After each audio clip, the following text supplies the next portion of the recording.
Video recording হবে সরকারের তরফে স্পষ্ট হয়ে গেল। আপনারা শুনলেন, মুখ্যমন্ত্রী বললেন, কিন্তু জুনিয়র ডাক্তারদের এবার কি অবস্থান, তারা কি ভাবছে? মুখ্যমন্ত্রীর ডাকে অনুরোধে সাড়া দিয়ে তারা কি ভেতরে যাবেন, বৈঠক করবেন মুখ্যমন্ত্রীর সঙ্গে? কারণ ভিডিও রেকর্ডিং যে হবে না, শুধু সরকারের তরফে হবে, চিকিৎসকদের করতে দেওয়া হবে না, সেটা স্পষ্ট করে দিলেন মুখ্যমন্ত্রী মমতা বন্দ্যোপাধ্যায়। দিনে দুবার ব্যবহার করো স্টপেজ ক্রিম আর নিজেকে রাখো evergreen. Keya Seth aromatherapy stop age cream, আর খুঁজে পাও নতুন আমিকে। এবং তিনি বললেন যে বৈঠক করতে না চাইলে চিঠি দিলেন কেন? আমরা কথা বলবো, আমাদের সঙ্গে সরাসরি রয়েছেন আমাদের প্রতিনিধি সুকান্ত মুখোপাধ্যায়। সুকান্ত, এই মুহূর্তে তাহলে চিকিৎসকদের অবস্থান কি? তারা কি এখনো বাইরে অপেক্ষা করছেন? দেখো, একেবারে তারা বাইরে অপেক্ষা করছেন এবং তারা যারা গিয়েছেন, আজকে 30 জনেরও বেশি যে প্রতিনিধি দল গিয়েছেন, মুখ্যমন্ত্রী যখন এই গোটা বিষয়টি বলার পর তিনি যখন চলে গেলেন, এখন এই মুহূর্তে তারা নিজেদের মধ্যে একটি মিটিং করছেন এবং মিটিং করার পরে তারা সিদ্ধান্ত নেবেন যে পরবর্তী পদক্ষেপ কি হবে। আমরা আগের দিনও দেখেছি যখন মুখ্য সচিবের তরফে বারবার এই অনলাইন স্ট্রিমিংয়ের কথা, আপত্তির কথা প্রশাসনের তরফে জানানো হয়, তারা নিজেদের মধ্যে জিবি মিটিং করেন, পরবর্তীকালে তারা ফিরে যান।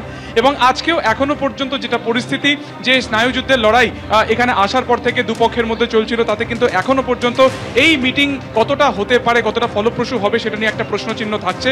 তার কারণ হচ্ছে ফের আজকে জটিলতা কিন্তু সেই একই জায়গাতে রয়েছে, অর্থাৎ অনলাইন স্ট্রিমিং। এবং দ্বিতীয়ত আরও একটি জটিলতার যে জায়গা রয়েছে, যে দ্বিপাক্ষিক ভিডিও রেকর্ডিং, যেখানে কিন্তু পরিষ্কার ভাষায় মুখ্যমন্ত্রী তাদেরকে বলে দিলেন যে ভিডিও রেকর্ডিং করা হবে, তবে সুপ্রিম কোর্টের নির্দেশে পরবর্তী সময় এই ভিডিও রেকর্ডিং তাদেরকে দেওয়া হবে। ঠিক এখানটাতেই কিন্তু যারা জুনিয়র ডাক্তারদের প্রতিনিধি দল, তাদের মূলত আপত্তির জায়গা। তার কারণ তারা একদিকে যখন চাইছেন তাদের একাংশ যে লাইভ স্ট্রিমিং হোক, আরেকদিকে আরেক পক্ষ, মানে এদের মধ্যে একাংশ তারা কিন্তু চাইছেন যে দুপক্ষকেই লাইভ এই গোটা বিষয়টি, বৈঠকটির ভিডিও রেকর্ডিং করতে হবে। ফলত এই যে একটা শর্তকে সামনে রেখে আরও একবার জটিলতা তৈরি হলো।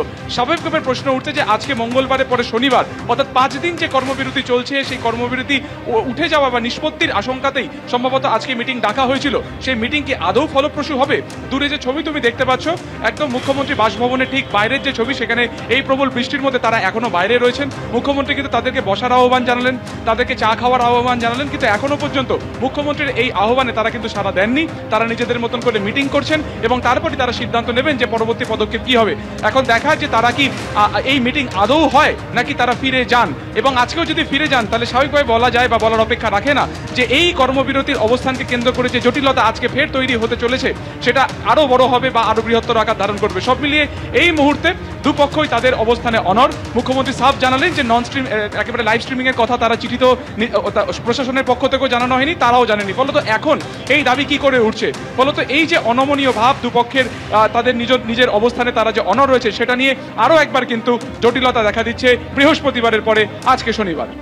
অর্থাৎ জটিলতা অব্যাহত, স্নায়ুর লড়াইও অব্যাহত। যে কথা আমাদের জানালে সুকান্ত তুমি, চিকিৎসকরা এখনো বাইরেই অবস্থান করছেন। মুখ্যমন্ত্রীর অনুরোধে এখনো পর্যন্ত সাড়া দিলেন না চিকিৎসকরা, সেটা বলা যাবে না, কারণ এখনো চিকিৎসকরা বাইরে রয়েছেন, তারা আলোচনা করছেন। কি হয় অবশ্যই দেখার, কিন্তু জটিলতা কাটলো না। আমরা বৃহস্পতিবার কি দেখেছিলাম নবান্নে, লাইভ স্ট্রিমিং এর কারণেই ভেস্তে যায় বৈঠক। চিকিৎসকরা চাইছিলেন সরাসরি সম্প্রচার হোক, সাধারণ মানুষ, জনগণ তাদের সঙ্গে রয়েছেন, বিচার চায় সবাই, কিন্তু না, লাইভ স্ট্রিমিং হয়নি, সরাসরি সম্প্রচার না হওয়ার কারণে ভেস্তে যায়।